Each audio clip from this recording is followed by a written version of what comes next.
Alright, ladies and gentlemen, I'm going to go through all of the stuff that's on all of your bones very quickly here for the appendicular skeleton. So I'm going to identify them, go through them, and show you where things are. Okay, since you can't take bones home, hopefully this will help you if you still need confirmation for various things.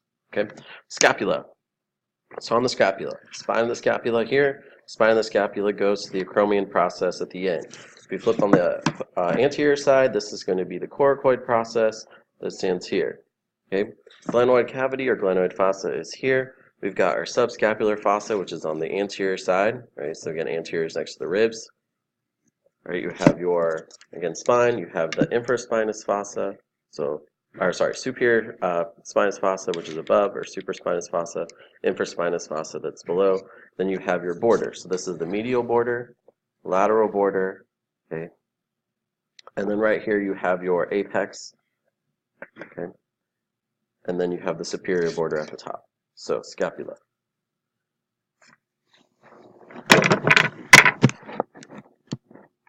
And after the scapula, let's do the humerus. So here's my humerus. Okay, so again, it's a long bone, so you have a head and neck. This is the proximal end. Distal end is down here. Okay, so if we're looking at the humerus, okay, this is the posterior side. Tell it's posterior because it's got the olecranon fossa here. Okay, so if I'm looking at the anterior side, we'll start here at the head. Greater tubercle of the humerus, lesser tubercle of the humerus. Intertubercular sulcus is between these two. Right, you have the anatomical neck right here. The head of the humerus articulates to the glenoid fossa. Surgical neck is down here, wrapping all the way around. Okay, if we continue down, deltoid tuberosity, again, is going to be the depression that's going to come off here. Right, so we're attaching our deltoid tuberosity. Right, and then we have our radial groove on this side. Okay, so it's radial side.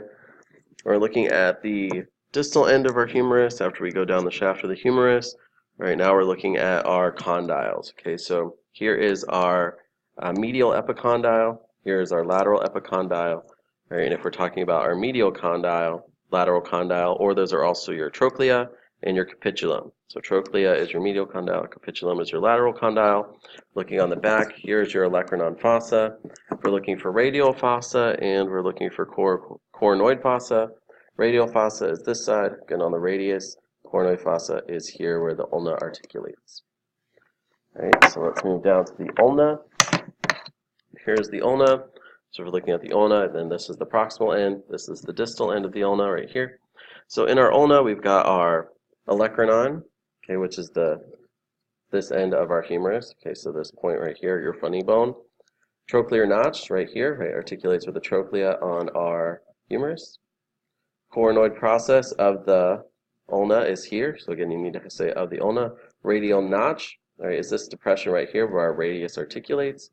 Ulnar tuberosity, so if you're looking at our ulna, the ulnar tuberosity is going to be right below here, right below the coronoid process.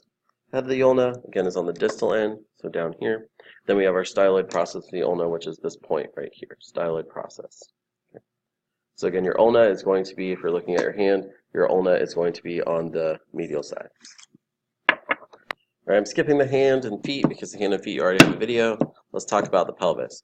So here I'm looking at the pelvis and I'm actually looking at the posterior side. Okay, I can tell it's posterior because this is the ischium, or the ischial tuberosity is posterior.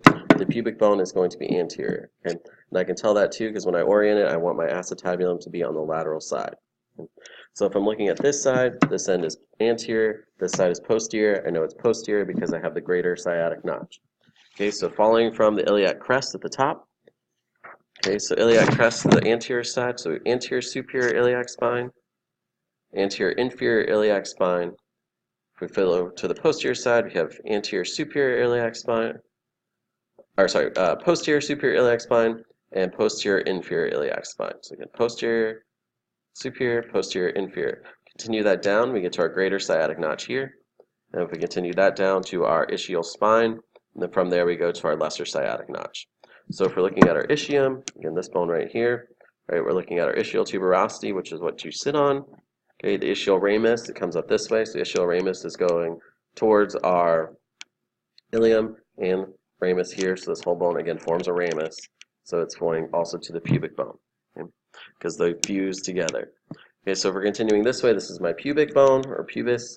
So here I've got my inferior ramus of the pubis, my superior ramus of the pubis. Along this edge of our pubic bone at the very anterior side, we have the pubic crest. The pubic crest is here. If we're looking at other features, arterial foramen, so the largest foramen or hole right here. And then we have the acetabulum, which is where your hip bone, right where your femur joins. And pubic symphysis would form between our two pubic bones. So if I had another one here, there would be a layer of cartilage that connects this bone with the next one on the opposite side. So over here on this side. Iliac fossa is here on this side. So if you're looking at the bone trying to find this, it's going to be sitting within this wing part. Okay, it's going to be opposite the acetabulum. It's your iliac fossa. Okay. Femur. Okay, so we'll start with the proximal end of the femur here. So here I'm looking at the anterior side. I know it's the anterior side because I have the patellar surface. Okay, patellar surface is the anterior side. On the back, we have our intercondylar notch. That's the posterior side. So let's begin up here at the head. We have our greater trochanter up here, lesser trochanter here, intertrochanteric line in between those. Here's the head of our femur, the fovea capitis, which is this hole that's right here where a tendon attaches. This is the neck of our femur. Okay, those are on that end. We also have our gluteal tuberosity, which continues down this way. It's over here. It says where our gluteal muscle is attached. Again, it's very weak and it won't be on your practical. If we're looking at other stuff on here, intertrochanteric line, again I mentioned that there. We're looking at the distal end. Right, we have our patellar surface. If I look at this bone, right, this is going to be my medial side. Again, I know it's medial because medial is going to be the same side as the head of the femur. So medial condyle here that runs down the underside. So medial condyle. Lateral condyle is going to be over here. We have our medial epicondyle, right, and lateral epicondyle, again on the distal end of our femur. And then our intercondylar notch between those two. Last thing, linea aspera, which is on the posterior side of our bone, which runs the entire length here. All right, next we got the tibia. So remember that the tibia, when you're looking at it, is going to be on the medial side of your leg. So here I've got this tibia. So if we're looking at here, here's our medial condyle on this side. Again, I know it's medial because it matches up with the medial malleolus down here. Again, this overhang on the side of your ankle.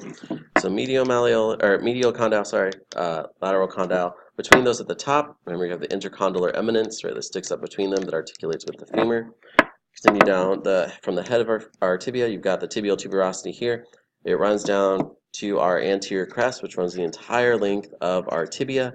And then lastly, at the end of our tibia, we're going to have the medial malleolus, which runs right here. Okay, that's going to be sticking out. Okay, so medial malleolus. All right, next we're looking at the fibula. Okay, so again, the fibula, you're only going to see articulated on a skeleton. Again, this is the head of the fibula.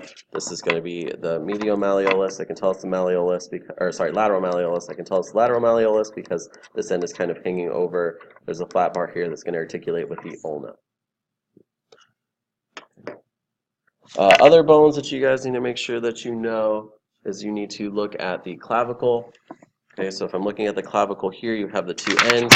So this will be my acromial end that's going to articulate with my acromial process on my scapula.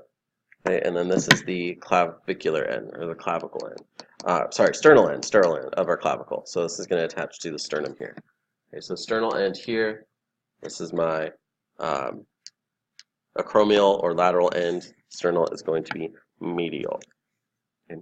So those are all the bones that you need to know besides the patella and the hyoid, which you need to check on both of the big skeletons. Remember, the hyoid is below the neck, right? And then your patella is your kneecap.